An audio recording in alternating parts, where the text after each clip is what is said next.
Let's start with section 1.2 and kind of getting into more linear algebra type things in this section. The first section was really just uh, basic algebra, solving systems of equations in ways that you've seen before. And this may be something you've seen in pre-calculus, but we're certainly going to take it much farther than where you go in pre-calculus. Maybe not today, but eventually. And so we're going to introduce the idea of a matrix or matrices. So a matrix is just a rectangular array. You could have any number of rows, you could have any number of columns. So typically we'll talk about m rows and we'll talk about n columns. And this could be any size. They could be a square matrix, meaning they're the same number of rows and columns, or it could just be rectangular, in which there are a different number of rows, different number of columns. And so each entry in the matrix will use a particular index. And so the first number in the index will indicate what row you are on. The second number in the index will indicate the column. So say A subscript 2, 3 would be the second row and the third column. And then when you get all the way down to the bottom corner, you have index A sub m n, and we're in the mth column, the m column, and the n row, or the nth row. And so we may see that from time to time, that type of notation. Maybe not very often, because mostly we're going to be working with numbers. But just as you're aware, that's how we make note of these things. And of course, these can be any real number. Probably stick with the real numbers in this course. Maybe see complex numbers occasionally, but mostly it'll be real numbers. And probably not very often we'll see variables in here. So example 1, each matrix has a particular size. So when we see the brackets, just a rounded number, that indicates it's a matrix. And we'll call this a 1 by 1 matrix. So again, the first number is the number of rows, the second number is the number of columns.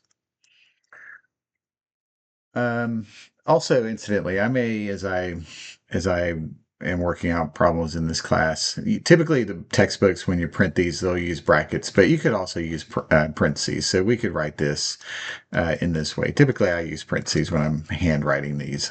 It's just probably easier. So B, we have the zero matrix. So when all the entries are zero, we call that the zero matrix, regardless of what size it is. This one is a 2 by 2 matrix. And then we have this one. Nothing particularly interesting other than we have some irrational numbers, but of course that's fine. These could be any real numbers. And so this has 2 rows, 3 columns. So we call it a 2 by 3 matrix. All right, so the matrix, we can get these matrices. How this relates to systems of equations is we can write a matrix based on the coefficients in a system of equations. So we have this system, which this looks familiar, not this particular one, but this form looks familiar, where we have 3 equations, we have 3 variables. These are linear equations. We don't have any exponents with the variables, anything like that. And they're equal to some constant. So when we talk about an augmented matrix, we're going to take the coefficients. Of course, all the x's are in one column, all the y's are in another column, all the z's are in the next column, and then we have a column with on the other side of the equal sign. So all we're going to do is we're going to take each coefficient just in order. So this first row, we'd have 1, -4, 3, 5. Second row, we're going to have -1, 4, -1, -3. Third row, we're going to have a 2, 0, -4, 6. Now with the augmented matrix, a lot of times you'll see either a line or a dotted line or some indication that over here, or I guess we could say this is kind of representing the equal. Over here, we're on the right-hand side of the equals. Over here, we are on the variable side, the left-hand side, which will have the variables. And again, this column is representing the x's, this column is representing the y, this column is representing the z. And of course, it doesn't really matter the order. You can switch the order of the columns around. I mean, it's just we're just naming these x, y, and z, but we can name them whatever we want. Now, when we say a coefficient matrix, now we're just going to talk about this left side. So the coefficient matrix is just looking at the variable side. So this coefficient matrix, we're just going to take these 9 entries here. So 1, -4, 3, -1, 4, -1, 2, 0, -4. And so when we talk about a coefficient matrix, that's what we mean. We're chopping off the right-hand side of the equal, and we're only looking at the coefficients with the variables. All right, so how do we work with these? How do we use these to solve equations? We use what are called elementary row operations. And so we have 3 of these. So the first one is we can interchange 2 rows. Interchange 2 rows. Now, you may not need to do this. You may or may not need to do this on any particular problem. Sometimes you do, sometimes you don't. And that goes for any of these 3. So when you're solving a system of linear equations using matrices, these are the operations that you can use, and you may or may not use any particular one of them. So just to show you how this works, we'll just make up a matrix here. And to switch 2 rows, and I'll kind of talk about notation that I'll be using as we are doing these. So if I want to switch 2 rows, always we have the first row, second row, third row, fourth row, as the case may be. And so I'll write the rows with a little circle around it. And this may or may not be conventional. This is how I do it.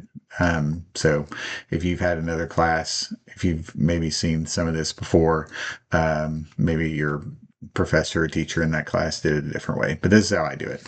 So if I want to switch rows 1 and 2, I will always circle the row. So 1 with a circle around it indicates row 1, 2 with a circle around it indicates row 2. If we're switching these, we'll draw the double arrow and put whatever row we're switching. So this means row 1 and row 2 are switching. So the new matrix would be 4, 5, 6, 1, 2, 3, 7, 8, 9.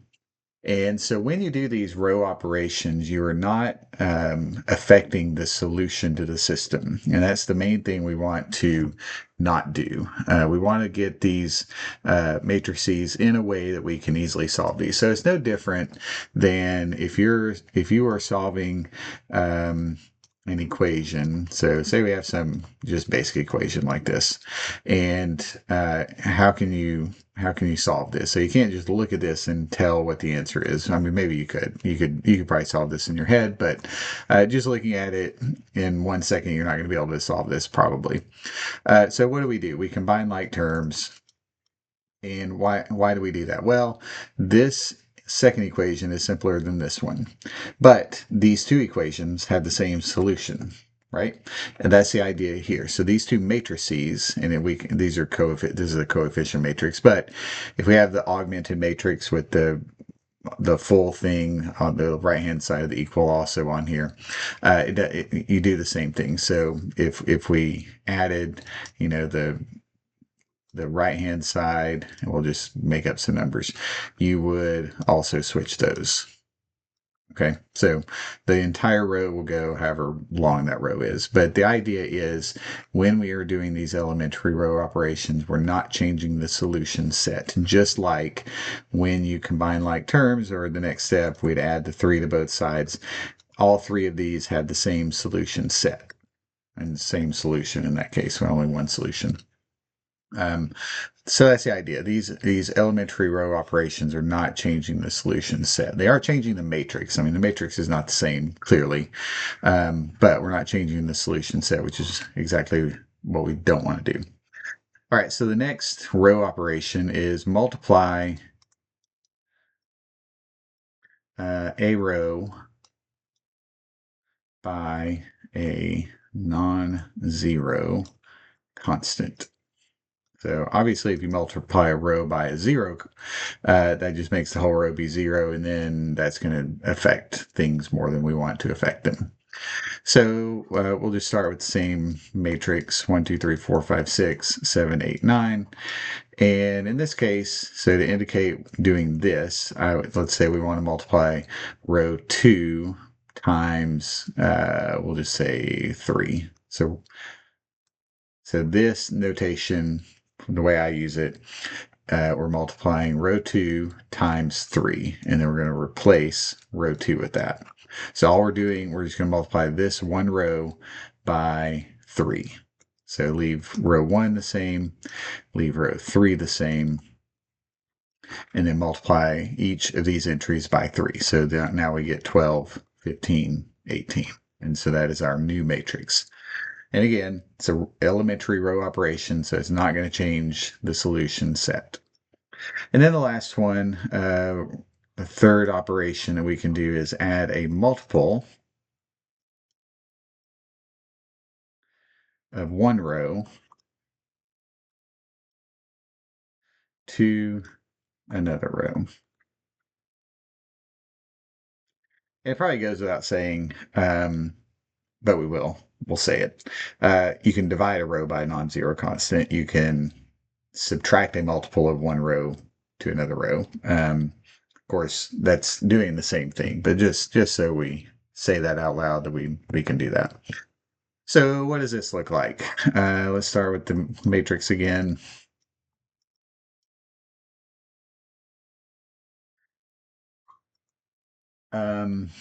So let's say we multiply row 1 by 4 and add it to row 3.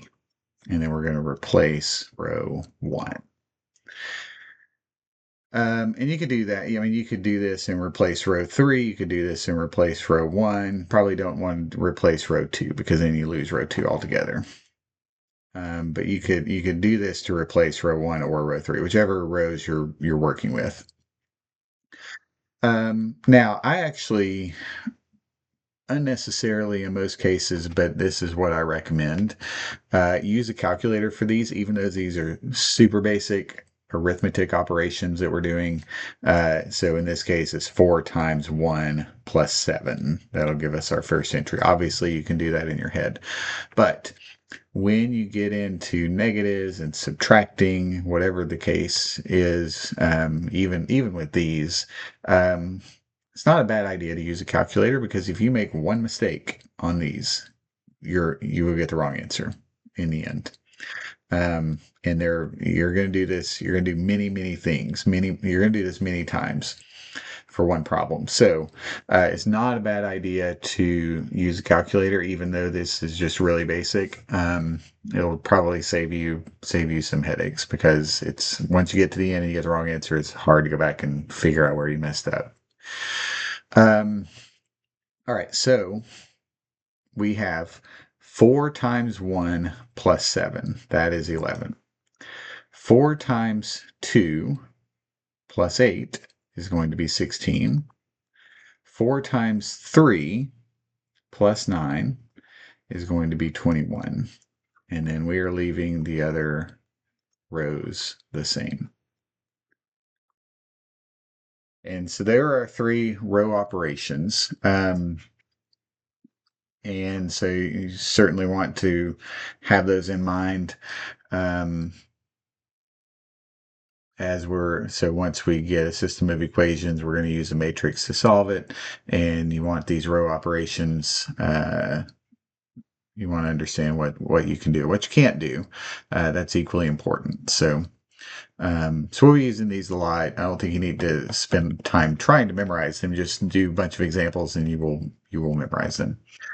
All right, so when we have a matrix, so like up here, we start with a matrix and we've done 3 things to it. We started over, so we didn't really sequentially do things. But when we're solving a system of equations using matrices, we will do any one of these 3 things, however many times we need to do it, until we get the system to a form that is easy to see the solution. So like when you solve equations, now you start with whatever we started with, and and you do a couple of steps, you end up with 3x equals 9, and then you divide by 3, of course, you end up with x equals 3. So that's kind of what we're doing. So we're getting the matrix into a simpler form, until we can easily see what the solution is. So just like with equations, you're getting the equation in a simpler form until you can see what the solution is.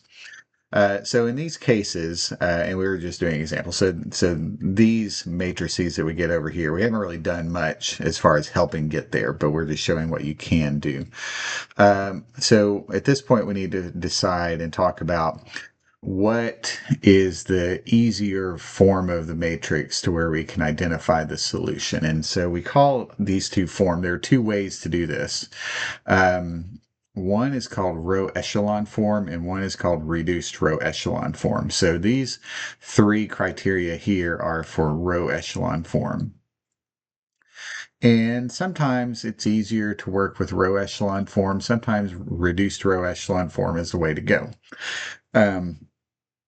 And it kind of depends. And now, to get to reduced row echelon form, you got to go through row echelon form. So we're going to always get to here.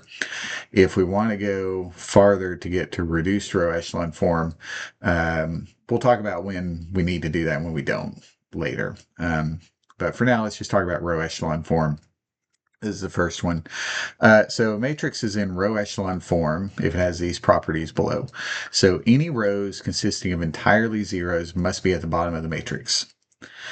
Number two, for each row that does not consist entirely of zeros, the first non-zero entry is a 1, called the leading one. So either we have a row with all zeros. If we have a row that's not all zeros, the first entry that we come to, moving from left to right, needs to be a 1. Then, for two successive non-zero rows, the leading one in the higher row is farther to the left than the leading one in the lower row. So in other words, what this looks like when you get row echelon form, you might have all zeros on the bottom.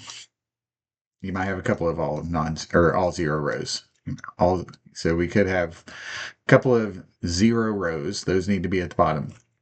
Now, if these, we'll say we have 3 rows up here that have some non-zero entries, we need to have the first one be 1. Now, if this first one, so let's say we have zeros going across here, and then we have a 1 here, and then we have whatever we want after that. So after the 1, you can have whatever you want. So these need to be zeros.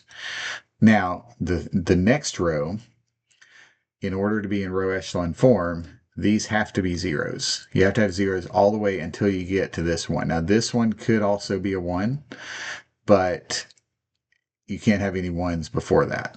So let's say we have a couple more zeros, and then we have a 1, and then we can have whatever we want. So the 1s need to be moving down and to the right. And before each 1, we need to have all zeros. Okay.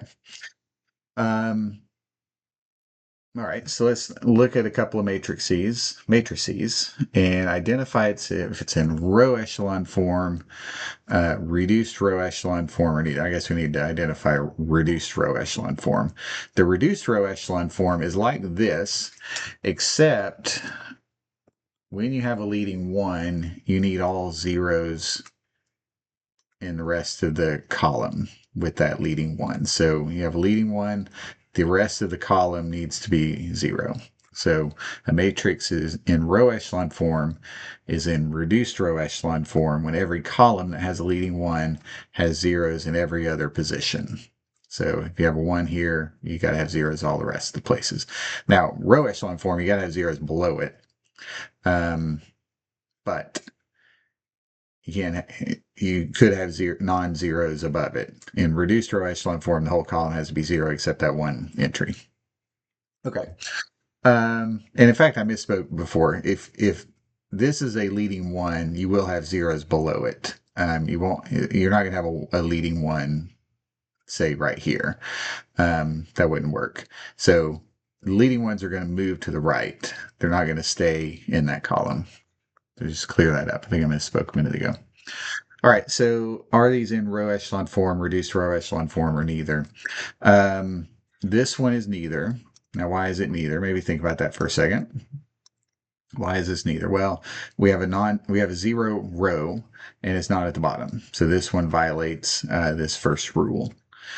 This one, we have a 0 row at the bottom, we have leading ones moving down to the right, and the columns with the leading ones have all zeros. So this one is reduced row echelon form. So we'll use RREF for that. And later, if we learn how to do these, reduce these matrices in a calculator, which we will, this is the notation to get a matrix in reduced row echelon form, which we'll learn how to do that later, but not right now. All right. And maybe so we have our leading ones, and we have zeros like that in our all zero row there. Okay, so C, we don't have a total zero row. We do have leading ones here, and they're moving down to the right like they should. Below the ones, we have all zeros. That's good. So that actually means we're at least in row echelon form. Now, are we in reduced row echelon form? Well, we have this 5 here, which the 5 there is not allowed in reduced row echelon form. So this one is just in row echelon form because of that 5. What about this? So we actually don't have any leading ones, and they don't move down to the right. So this one is neither. E, there are no total zero rows. We have leading ones. That's good. And other than the leading ones, we have all zeros. Now, so this is when reduced row echelon form. Now, imagine we had some entries here. So let's say 7, 8, 9 there, and then 5, 3, 2. So let's say that was our matrix. This is still in reduced row echelon form because we have leading ones moving down to the right, and the columns with the leading ones are all zeros besides the 1. So it doesn't really matter if a column doesn't have a leading 1, it doesn't really matter what's in it. Okay, so these are still okay to be in reduced row echelon form or row echelon form either. So you're only worried about the columns with the leading ones when you're looking at the zeros. All right, and then obviously this one is neither because we don't have leading ones. So neither. So it's good with the 0 row on the bottom. It's good with the first non-zero entry going down to the right, but they also need to be a 1. Okay, so let's do one example, I think, is next. Gaussian elimination with back substitution. So Gaussian elimination is using the reduced echelon, or the row echelon form. So Gaussian elimination with back substitution. I feel like if we're doing a problem with exactly one solution, Gaussian elimination is the way to go because it's you get to the row echelon form, and then it's pretty easy after that. If you're doing reduced row echelon form, you got to have a few more steps after. So we're going to follow these steps. We don't really need to worry too much about them, but we are going to, at least we don't really need to say them, I guess. But write the augmented matrix, use row operations, and then we're going to back substitute. Use row operations until you get to row echelon form. So let's write the augmented matrix. So we're just going to take the coefficients 1, 1, 1, 6, 2, 1, negative 1, 1, 3, 2, 1, 10. Now, you can put this line indicating there's your equal sign. Not necessary in this class, I don't think. Well, if it is necessary at any point, I will make sure to do it, and I will tell you that it's necessary. How about that? So, what's the goal here? Well, we want leading ones. We want 0 rows at the bottom, and any row that has a leading 1, we want zeros under it. So it's a good idea to start with the diagonal of the matrix. So that would be these 3. So we want 1s in these 3 spots, or after that. Anything under these we want to be 0. So we'll maybe I should have used circles for zeros, but we want these to be zeros and we want these to be ones. Now, these being ones is not critical. These being zeros, that is critical as far as solving this. And I'll talk about why getting the leading ones there is not super critical, but you do need to know where they would go. So how do we get rid of this 2? We need that 2 to become a 0. So what row operation could we use to get that to be a 0? So the third row operation where you multiply a row by a constant and add it to another row, that's usually going to be the one to use when we're getting zeros. In fact, it always is, almost. No, it always is. It always is. So let's leave row 1 alone. Row 1 is actually just the way we want. I'm not going to draw that line. We'll just not do that. Now, how can we get rid of that 2? Well, the way to do it, and there are many ways to do it. The easiest way would be to multiply row 1 by negative 2 and then add it to row 2. Another way would be to multiply row 1 by negative 4 and multiply row 2 by 2 and then add them together. You just want to set up a linear combination to where these will be 0. Okay? So negative 2 times row 1 plus row 2. So negative 2 times 1 plus 2, that gives us a 0. Negative 2 times 1 plus 1. I'm going to use I have my cheat sheet here because it's easy to make mistakes, like I said. Negative 2 times 1 plus 1 is a negative 1. Negative 2 times 1 minus a negative 1 is a negative 3. And then negative 2 times 6 plus 1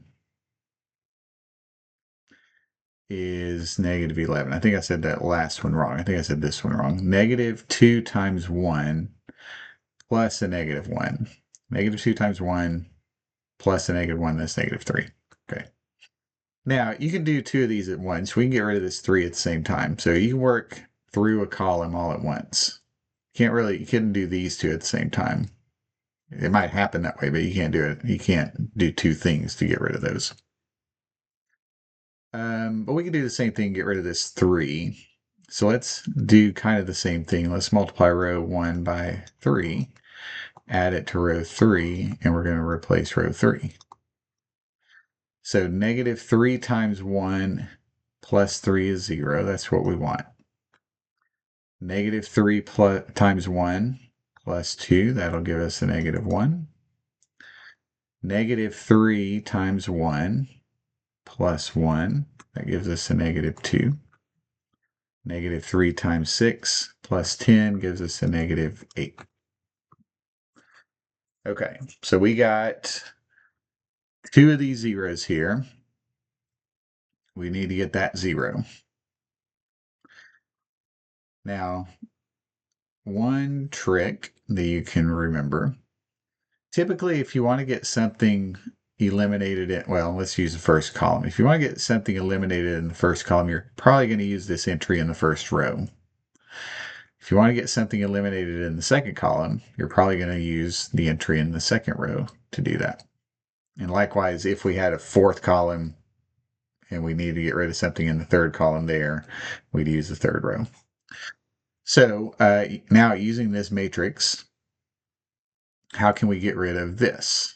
Well, it looks like we could take row 2 and subtract row 3 and then replace row 3.